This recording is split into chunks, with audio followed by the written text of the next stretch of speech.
Hi guys, today we are reviewing an Accurist sports chronograph watch. The model number is 7196. In the review we'll go through the style, features as well as dimensions. So without further ado, let's get started.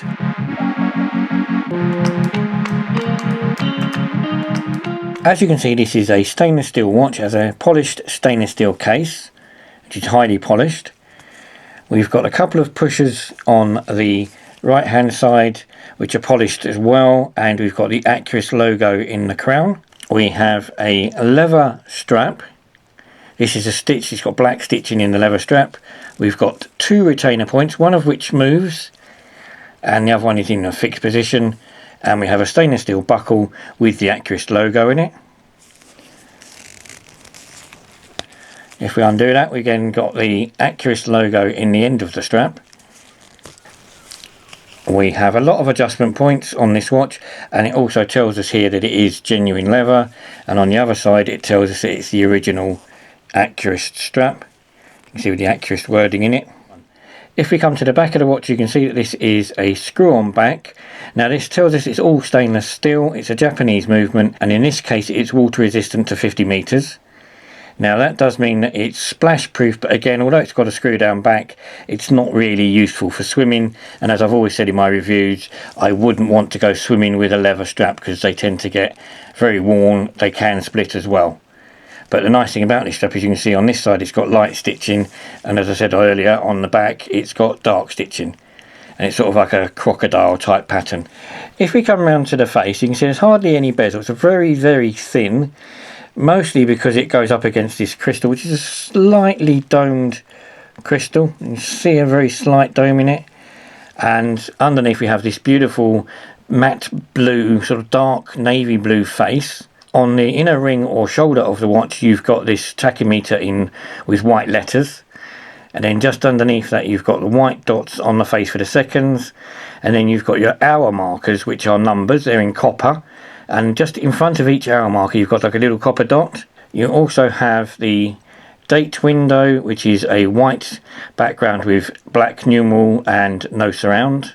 And then again we've got the hands, which are also in this lovely copper finish. It's very thin, very sort of retro classic looking hands. There isn't any loom on this watch at all, so none of the hands or the hour markers have any loom on them.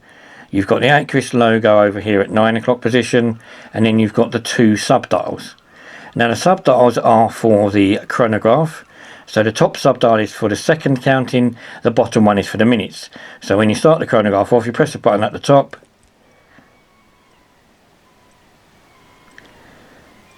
So the chronograph starts off. When the chronograph's running, press the top button again to stop it, and then you press the bottom button to reset it. This is the first time I've seen this on an Accurist watch where you normally have 3 dials. In this case you've just got the 2. So normal watches normally have the third dial, which is the 24-hour clock. On this watch there's no way of knowing what the 24-hour clock position is, but it doesn't really matter. Who cares? It's got numbers on the dial anyway. So overall it's a very nice stylish looking watch.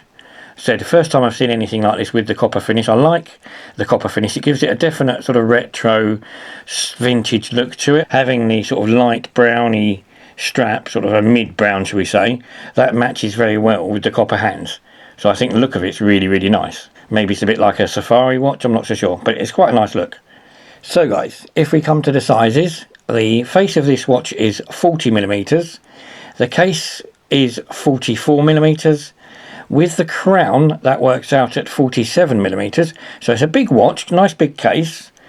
Strap wise, the strap's standard 22mm across, and the depth of the watch, so from front to back, I said with a slightly domed crystal, this watch is 12mm in total. Weight wise though, it's all stainless steel, but it's quite light because of the leather strap, and it is only the head that you've got the weight from, and overall it weighs 66 grams in total. So as I said, it's a very stylish watch I haven't seen before, and I quite like the look of it. So guys, thanks for watching, hope you liked the review. If you do, please hit the like button down below. Please think about subscribing and hitting the notification bell to be notified when I upload the next load of videos. Thanks again, bye bye.